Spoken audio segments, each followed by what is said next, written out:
अस्सलाम वालेकुम व्यूवर्स। आज हम बना रहे हैं ज़बरदस्त से आलू और प्याज के क्रिस्पी से पकौड़े। मानसून का मौसम है, हल्की हल्की बारिश है, तो चाय के साथ पकौड़े तो बहुत ही लाजमी होते हैं। तो बनाएंगे आज ज़बरदस्त से आलू और प्याज के पकौड़े। सिंपल सी रेसिपी, ये घर में रखे हुए मसालों से हम बनाकर रेडी करेंगे। तो वीडियो को कीजिएगा एंड तक वॉच, ताकि हो ना कोई स्टेप मिस और आप भी ज़बरदस्त से ये पकौड़े बनाकर रेडी कर लें। तो चलेंगे रेसिपी की तरफ। सबसे पहले यहाँ पर मैंने ले लिया है एक दरमियाने साइज़ का आलू। आप जो क्वांटिटी, आप जिस क्वांटिटी में बनाना चाहें आप बना सकते हैं। मैं थोड़े कम क्वांटिटी में पकौड़े बना रही हूँ, तो मैंने यहाँ पर एक आलू लिया है। आप यहाँ पर बड़ा साइज़ ले सकते हैं, मीडियम साइज़ ले सकते हैं, जो भी आप चाहें ले सकते हैं, ठीक है। उसके बाद आपने इसे एक स्लाइस में कट करना है। स्लाइस आपने बहुत ही बारीक कट करनी है, ताकि हम जब इसे फ्राई करें तो आपको आलू जो है वो कच्चे ना रहें और ज़बरदस्त से आपके क्रिस्पी से जो है ना पकौड़े बनकर रेडी हो जाएँ, ठीक है। अच्छा, जब आप स्लाइस काट लेंगे तो काटने के बाद आपने ये देखिए कितने बारीक, इस तरीके से जिस तरह हम अदरक की कटिंग करते हैं, इस तरीके से आपने पतले पतले और लंबे लंबे काट के अलग कर लेने हैं, ठीक है। अच्छा, जब आप इसकी कटिंग कर चुके हैं तो फिर आपने क्या करना है, एक बाउल में इसे जो है वो पानी रखकर 10 से 15 मिनट के लिए भीगने देना है, ताकि आलू के अंदर जितना भी कॉर्न स्टार्च है वो निकल जाए और फिर हम जाएँ अपने नेक्स्ट स्टेप की तरफ, ठीक है। अब हम इसे छोड़ देंगे और यहाँ पर मैंने जो है वो एक प्याज ले ली है। प्याज जो है वो मैंने स्मॉल साइज़ की ली थी।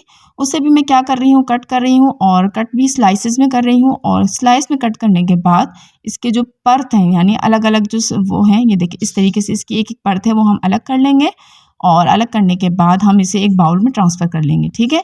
अब हमने क्या करना है, जो आलू हमने रखे हुए थे, हमने वो जो है वो इस तरीके से इसमें ऐड कर देना है। पानी हम फेंक देंगे आलू का और अब जो है ना इसके अंदर हम कुछ इंग्रीडिएंट्स ऐड करेंगे, ठीक है।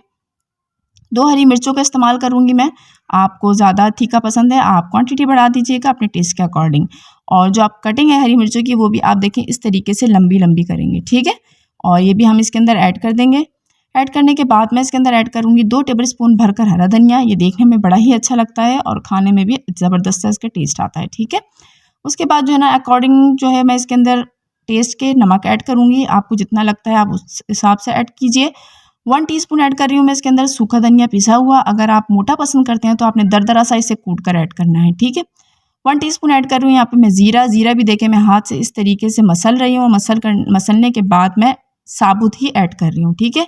उसके बाद यहाँ पर हाफ़ टीस्पून मैंने ले लिया है अजवाइन। अजवाइन को भी इस तरीके से हाथ से मसला है और इसी तरह मैंने ऐड कर दिया है। पीसने की जो है ना वो कोशिश मत कीजिएगा, इससे जो है ना आपके जो पकौड़े हैं उसमें जो है ना टेस्ट डेवलप नहीं होता। तो आप कोशिश कीजिए कि जो भी चीज़ ऐड कर रहे हो ना, तो हाथ से जो है ना वो दरदरा सा कूट लें और जो है ना फिर आप इसे ऐड कर दें, ठीक है। 2 चुटकी इसके अंदर ऐड करूँगी मैं कसूरी मेथी, उससे खुशबू बहुत अच्छी आती है। हाफ़ टीस्पून ऐड कर रही हूँ लाल मिर्च पिसी हुई और 1/4 टीस्पून ऐड कर रही हूँ हल्दी और यहाँ पे 2 चुटकी ऐड कर रही हूँ मैं कलर। ये जो आप बाहर पकौड़े खाते हैं ना, उसमें आपको अगर पता ना हो तो वो लोग जो है वो कलर का इस्तेमाल करते हैं, ठीक है। और उसके बाद मैं इसके अंदर हाफ़ टीस्पून ऐड कर रही हूँ बेकिंग सोडा, जिसे आप मीठा सोडा भी कह सकते हैं, ठीक है। अब ये चीज़ें ऐड करने के बाद मैं इसे अच्छी तरह मिक्स करूँगी और मिक्स करने के बाद हम जाएँगे नेक्स्ट स्टेप पर, और वो है बेसन का। अच्छा, बेसन जो है ना यहाँ पर मैंने 1 कप लिया है, लेकिन मैं 1 कप पूरा ऐड नहीं कर रही, थोड़ा-थोड़ा करके ऐड कर रही हूँ। जब मुझे लगेगा कि हमारे पकौड़ों में जो है इतना बेसन इनफ होगा तो बस मैं उसको रख दूँगी, ठीक है।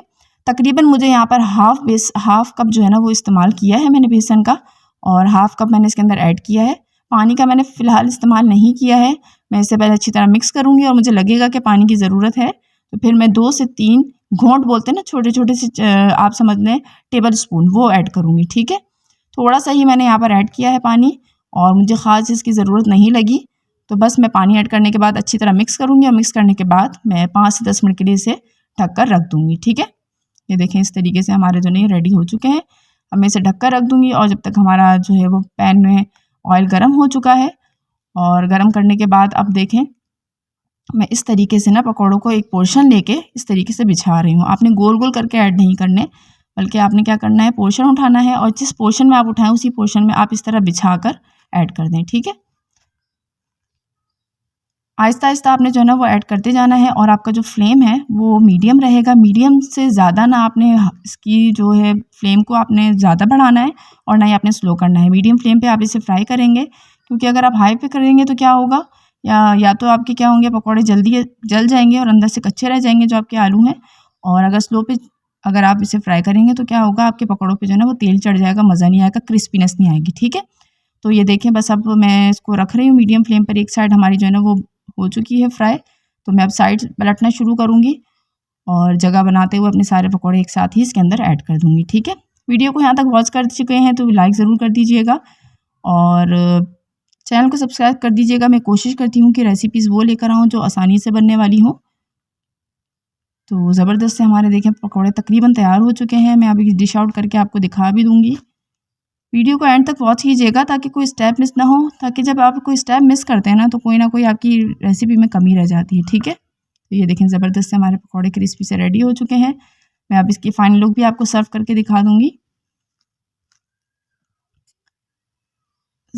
आप जो है ना इसे चटनी के साथ सर्व करें, ग्रीन चटनी जो होती है, जो कोई किसी सॉस के साथ खाना चाहते हैं उसके साथ ऐड करें। आप अपने टेस्ट के अकॉर्डिंग इसको जो है वो एडजस्ट कर सकते हैं, ठीक है ना।